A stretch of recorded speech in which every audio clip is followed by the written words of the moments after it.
So here's an example to show you how to find the nth term of a quadratic number pattern or sequence or series, i.e. a pattern that has nth term with an n squared in it. That makes it quadratic basically.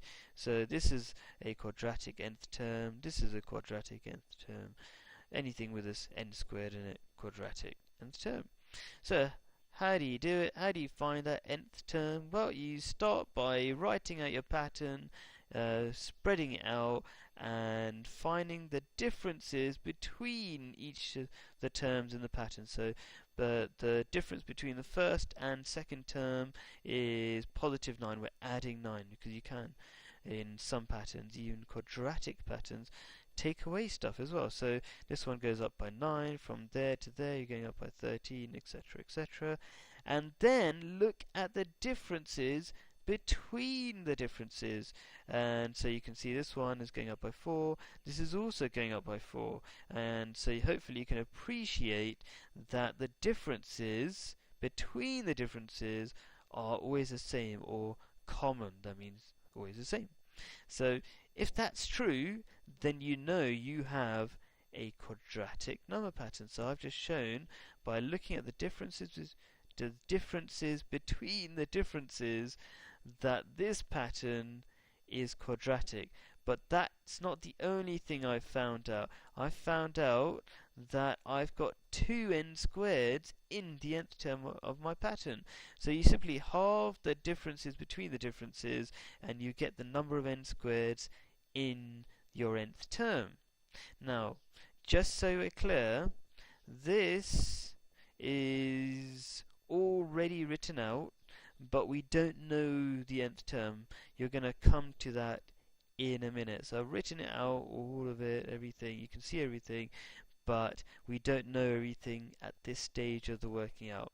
So you draw yourself a table now after doing this, and n should be on the top row, and n just represents where you're on the pattern. So when n is 1, that means you're on the first term in the pattern. When n is 2, you're on the second term of the pattern, etc. So I've got a pattern 4, 13, 26, 43. So I write 4, 13, 26, 43, and I put them underneath the 1, the 2, the 3, and the 4.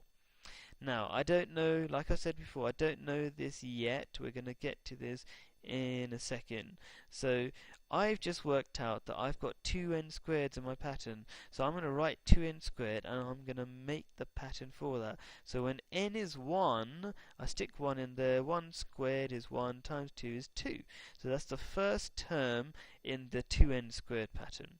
When n is 2, stick 2 in there. 2 squared is 4 times 2 is 8. So that's the second term in the 2n squared pattern, and it keeps going on like that.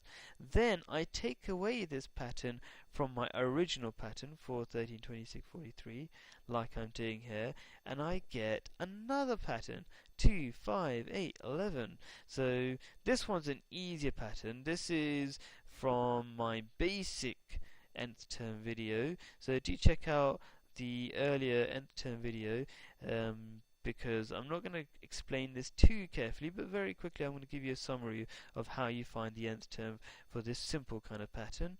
This is going up by 3, so it's like the 3 times table. But it's not the 3 times table, it's 1 less than the 3 times table, isn't it? Because instead of 3 I've got 2, instead of 6 I've got 5, instead of 9 in the 3 times table I've got 8. So this is the 3 times table minus 1. 3n means 3 times table, and minus 1 means the 3 times table minus 1. So I know the nth term for this, and I know the nth term for that.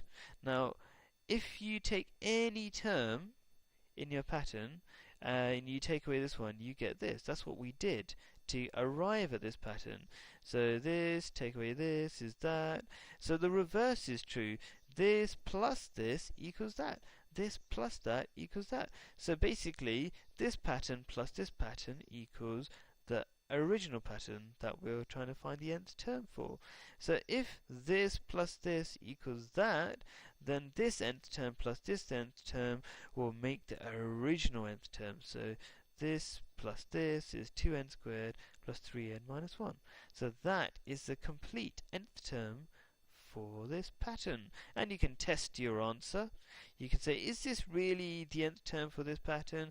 Let's just put n equals 1 into the pattern. So when n is 1, you get 1 squared, 1 times 2 is 2, plus 3 times 1. So 2 plus 3 minus 1 is 4. Good. Let's put n is 2 in there. 2 squared is 4. 4 times 2 is 8, plus 3 times 2 is 6. So 8 plus 6 minus 1 is 13. So when n is 2, you do get 13. So we know basically our pattern is correct.